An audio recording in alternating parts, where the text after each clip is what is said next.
So, 25 years ago, the internet was born, and the race for connectivity began. Who remembers being at home, going around the house, making sure everybody was off the phone just so you could get online? Fast forward today, where all of us being connected effortlessly, 24 hours a day on multiple devices. The next thing to come along was the cell phone that changed our world and lives forever. Here's a very visual representation of just how things have changed. So now 75% of the world's population has a cell phone. So to visualize just how things have changed. This is actually the Pope's inauguration back in 2005. And in the bottom right-hand corner, we can see that early adopter. He knew what was going on. There he is with his little feature flip phone. Fast forward just 8 short years, and here's the next Pope's inauguration. And we can see just how things have changed. There are now more things connected to the internet than there are people on the planet. And the cell phone became the fastest adopted consumer technology in the history of the world. But we're already riding the next wave to come, and we call this the Internet of Things. So what is the Internet of Things? This is chairs, food, furniture, books, clothing, thermostats, vacuum cleaners, lighting, even our pets, all becoming connected to the internet. Now, the Internet of Things has a long way to go before it's fully integrated into our lives and making things better. A lot of the clients and people that I come to work with come to me with the same question. We need an app. We need a mobile strategy.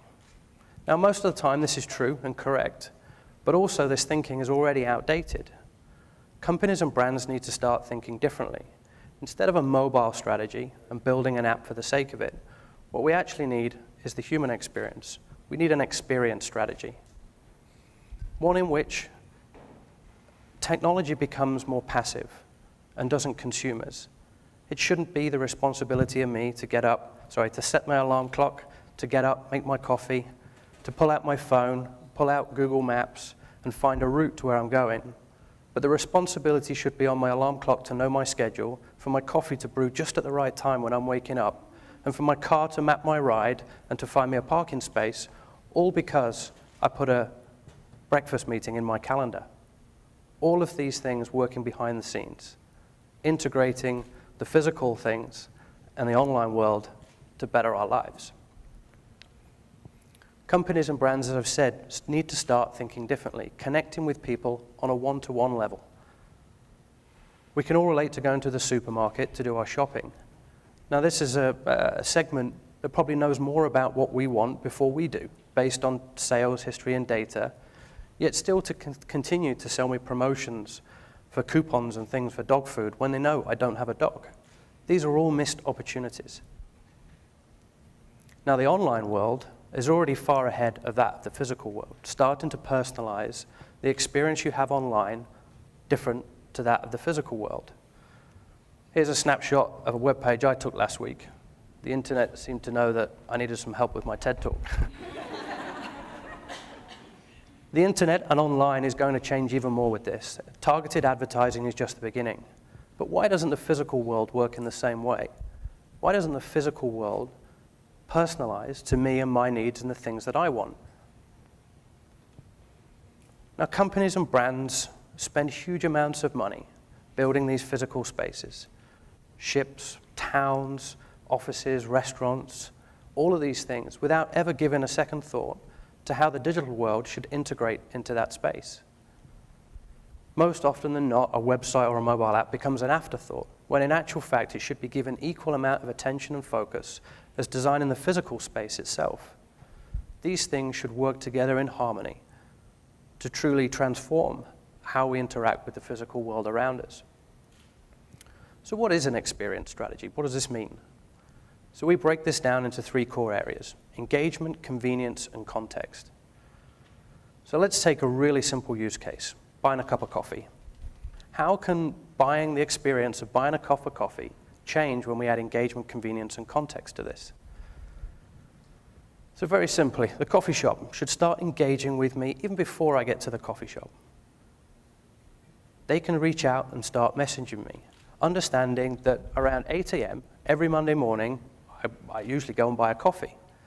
Through the GPS in my phone, they can understand when I'm in the vicinity of that particular store. So why not send me a message just at the right time, just when it knows I'm thinking, I need some coffee. I receive a message saying, morning, Caine, would you like a latte? Perfect, yes. And ensure that I stay shopping with them. Convenience.